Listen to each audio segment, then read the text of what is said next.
What's up, you guys? Welcome back to the channel. Before we do anything, make sure you're subscribed and hit that notification bell so you don't miss out on a thing.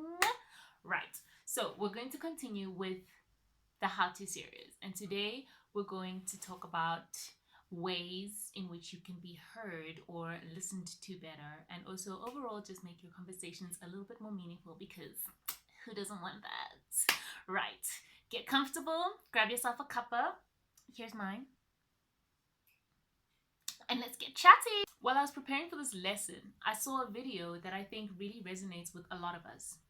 It was Georgia Borges' Britain's Got Talent audition. She wrote and performed a song about wanting to be heard. I'll link it down below so that you can see it, because everybody needs to watch that performance. She wrote it in the voice of a 10-year-old, specifically about wanting to be heard by parents. Even though you might not be 10 and wanting to get the attention of your parents, I think the song can still be applied to life, because sometimes we're struggling to be heard by our peers, our colleagues, friends, family, the universe. Personally, this is something I've always struggled with, and I continue to struggle with it. So, in order for this video to be beneficial, I outsourced some help. I asked some friends and family to help me out with some tips and tricks. So, without further ado, let's get into it.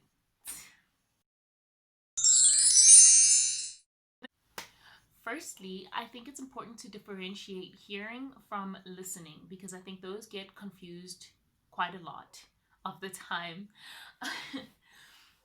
So hearing is the act of perceiving sound by the ear. It's something that you do whether or not you want it to happen, it happens. So if somebody is honking a car outside, you're going to hear it. If your neighbors are arguing loudly, if the church bells are going, if your phone is buzzing, you're going to hear it. You can't say, I don't want to talk to that person, therefore I cease to hear the phone buzzing, even though you're in a room full of people that can clearly hear it ringing. Listening, on the other hand, is a conscious decision. It needs concentration so that your brain can process the sound and the words, so that they can, process the meaning of the words in the sentences. It takes energy, and you decide whether or not you're going to invest that energy into a conversation. Do you hear the words that are coming out of my mouth?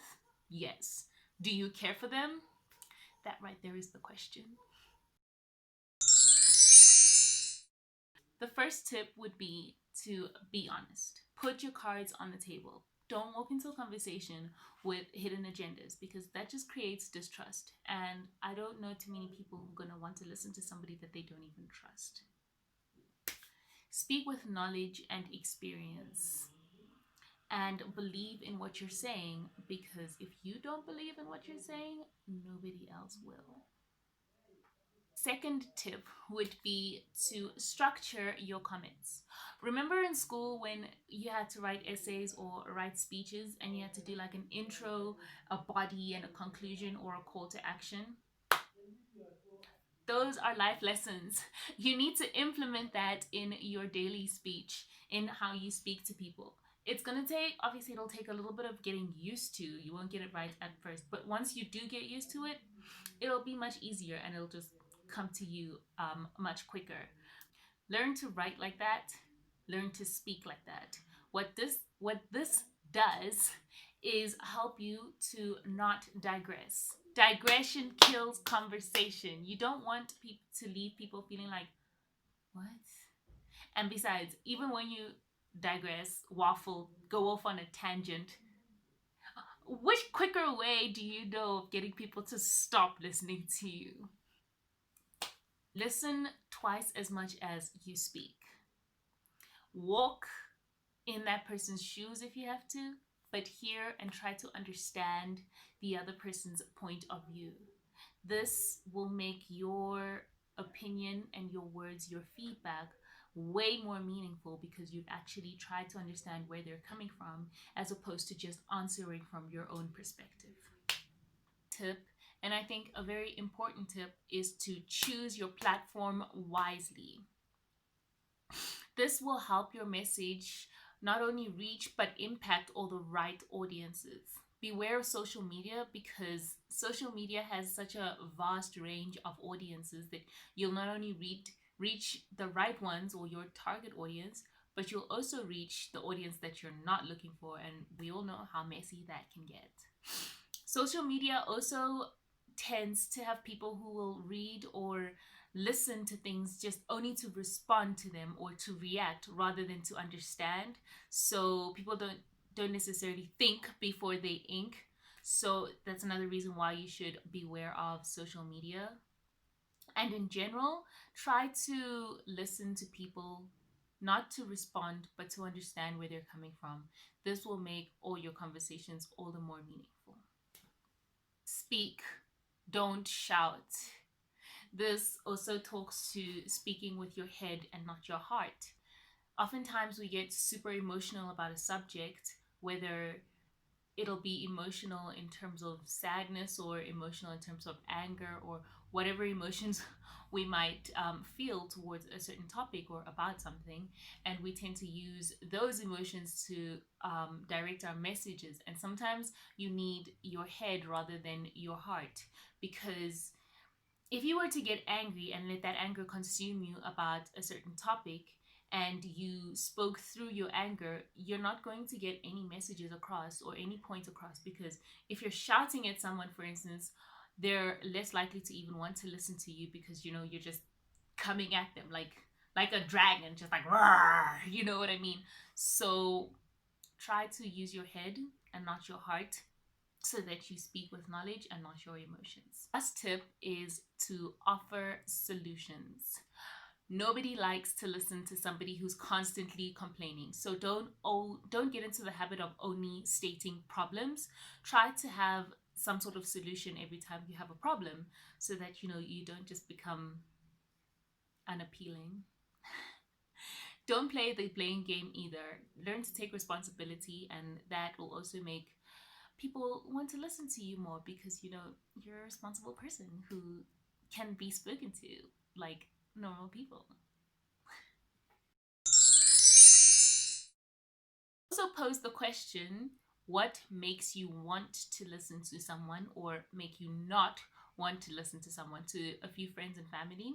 And here are a few things about a conversation that they said would either turn them on or off about being in that conversation. First is tone. This, I think, also goes back to shouting instead of speaking to a person. But I think also if you're like super condescending to someone or you speak down to people instead of speaking to them like they're on your level or something, then they're probably not going to want to listen to you. If you are boring and you just go on and on and on about something and it's not interesting at all because your tone is like this and you're boring and nobody wants to listen to you, nobody's gonna listen. Nobody's gonna listen. So try to use things like emphasis and things that make speech interesting. And if you're excited or passionate about the topic, you're more likely to get other people interested in it because your excitement and your passion projects positively on that particular topic. They're going to listen. The other thing is body language. Body language plays a really important role in speech and in how you talk to people. So if you're closed off, like crossing your arms, you got an attitude and all of those things, people are less likely to even want to speak to you, never mind listen to you. But if you're open and approachable, then you know, you'll get some interest. You'll get some interest. Another thing or tip would be to pay attention to your receiver, the person that you're speaking to. How are they taking what it is that you're saying to them? Do they seem interested? Are they losing interest in what you're saying? How also are you speaking to them? You need to be able to formulate your speech in such a way that they can understand what it is that you're saying. So, for instance, and this is not the only example, but if something that you would say to a 30-year-old, you won't say it the same way to a 9-year-old, you know? So you need to sort of, um, what's the word I'm looking for? I can't find the word, but formulate it in such a way that your receiver will understand you and will also be able to hear what it is that you're saying. Lastly, remember that sometimes it's not your fault. People do go through things, so if you sense that somebody might not be listening to you, maybe you should just ask if everything's okay. Sometimes it's not because you're boring. Sometimes you've implemented all these tips, but you know, somebody's just going through some things and their headspace is kind of full at the moment. So maybe just ask them if they're okay and if anything else is going on.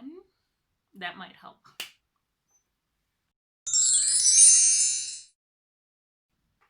Sometimes we go through challenges in our faith and we sometimes feel like God's not listening or even hearing us. Even if in the back of your mind you're like, you know that God's always listening, it sometimes feels easier said than believable. I asked my priest for tips on how to combat these kinds of feelings, and here's what he suggested. The best way to be heard or to be listened to is by being present, because presence is expression. The truth is that God is always listening, and not only to our words, but He listens to who we are and what we do. Our communication is projected through our words, thoughts, deeds, and body language. Heard through our entire beings because we communicate through our entire beings. We often don't realize this, so sometimes we don't make a actually more than sometimes we don't make a point of making sure that all these outlets are saying the same thing. The words go that way, the body language goes that way, and honestly, it's just a mess. So perhaps try to be conscious and present in your communication, in how you communicate, and in all the different outlets of your communication. Try to make sure that they're all saying the same thing. It's not easy, but try. Another way to try to be present is through prayer, particularly contemplation. A form of prayer in which we keep our hearts and minds still and attentive to God, allowing Him to work through us and in us to His will.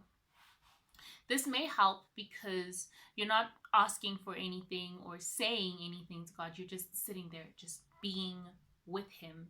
He's in your presence and you're in His. Times when God stays quiet to our requests, but it doesn't necessarily mean that just because He's not answering your prayer immediately that He's not hearing you. He is. It's just that you might not realize that you might not be ready for the thing that you're requesting. I'm gonna read a Bible verse, 1 John chapter 5 verse 14 to 15, and I'm reading from the Good News Bible. Let me just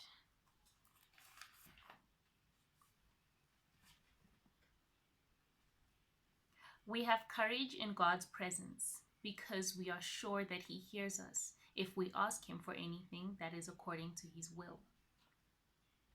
He hears us whenever we ask Him, and since we know that this is true, we know also that He gives us what we ask from Him. So it might not come immediately, but perhaps He's just waiting for the right time to give you whatever you're requesting. Make sure your presence cannot be ignored.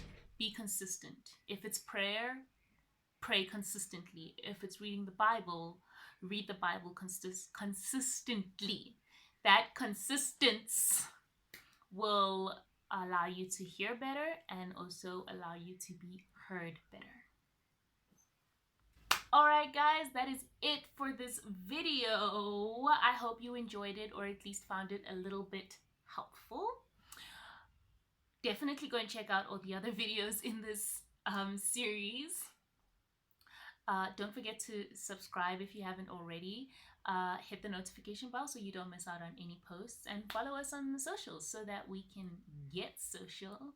All those links will be down in the description box. Stay safe, stay warm, and I will catch you in the next one. Bye.